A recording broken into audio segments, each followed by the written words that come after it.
Hey everyone, welcome back to another exciting episode of Red Dot F1, and today we'll be reviewing the Monaco Grand Prix Qualifying.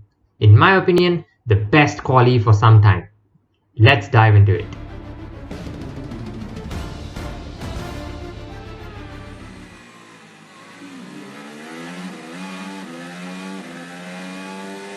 For the first time in Qualifying 1, I don't have to say that the usual suspects got out. The first odd thing was that Mick Schumacher crashed in FP3, so he couldn't take part in quali, and that was a pretty big shock for his fans. And another difference to this Q1 was that both Alonso and Tsunoda were kicked out.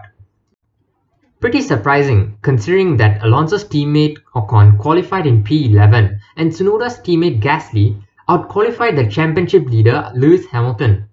That's pretty insane, isn't it? So that shows how much work Tsunoda and Alonso have to put to play catch up to their teammates, and beating their teammates in the race. I think they can forget about that in this circuit.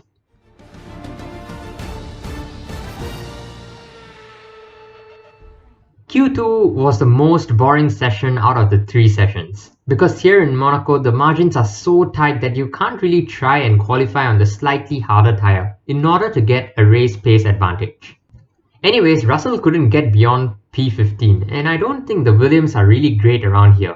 So if Alonso and Tsunoda had done decently, Russell probably wouldn't even have gotten into Q2, as was the case in every race this season so far. Now Q3, the pole shootout.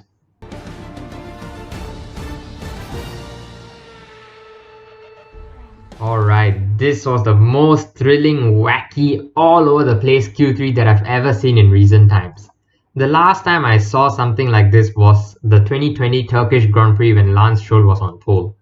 So obviously, great job by Sebastian Vettel in out-qualifying his teammate, the one-time pole sitter Lance Stroll, and making it to Q3. So Sebastian Vettel ending up in P8, I think that's a very strong result for Aston Martin.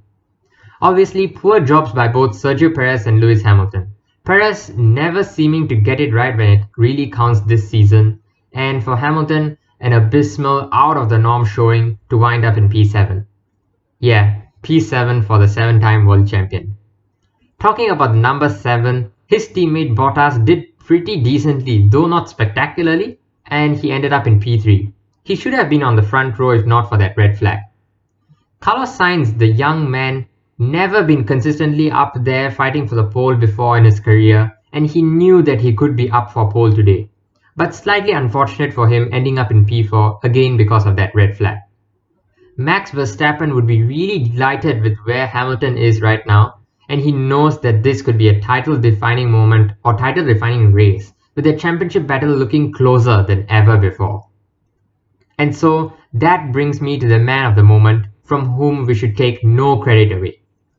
Charles Leclerc, the home man.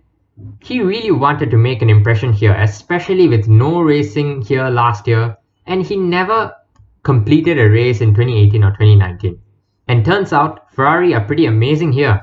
They were just able to work their tyres better than Red Bull or Mercedes or any other team for that matter. And I watched their onboard videos, and every lap that Leclerc and Sainz put up, it just seemed like the car was so hooked up.